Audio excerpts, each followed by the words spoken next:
সন্ধ্যাবেলা আজকে জাল জাল নুডলস রান্না করব। খেতে ইচ্ছে করছে কারণ বাসায় চিংড়ি মাছ আছে, চিকেন আছে।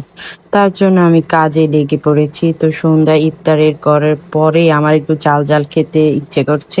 আর সাথে তো চিংড়ি মাছ ছিল, তো এখানে আমি কিছু ছোট ছোট করে মুরগির মাংস কেটে নিচ্ছি পাতলা পাতলা করে। তারপর চিংড়ি মাছ ছিল, এখানে আমি একটু ছোট ছোট করে রসুন কেটে নিয়েছি। এখন মাংসগুলো দিয়ে দিব, তারপর দিয়েছি সয়া সস আর একটু সামান্য টমেটো সস। এই দুটো একটু ভালো করে মিশিয়ে নিব, তারপর হালকা গরম তেল করে তারপর গরম তেল একটু ঢেলে দেব, তারপর বাকি চিংড়ি মাছ দিয়ে কিছুক্ষণ বসিয়ে রাখবো। এইদিকে আমি জাল জাল নুডলসটাকে কেটে এখন একটু গরম পানি বসিয়ে দিয়েছি। একটু গরম হলে তারপর আমি লবণ আর একটু নুডলসগুলো দিয়ে দিব।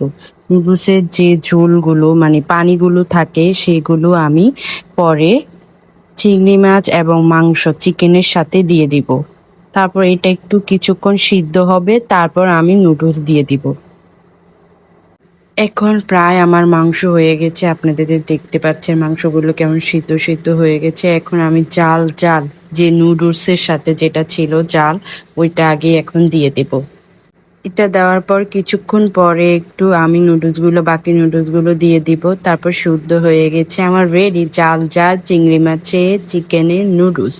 তো এখন আমরা সবাই খাবো। আর প্যাকেটের লাস্টে যেটা ছিল জাল জাল চিকন চিকন, সেটা দিয়ে দিচ্ছি। খেতে এতটা মজা ছিল, আপনারা ট্রাই করতে পারেন। এখন আমি চিংড়ি মাছ আর ডিম দিয়ে খাচ্ছি। তাহলে আজ আসি, চলো টাটা।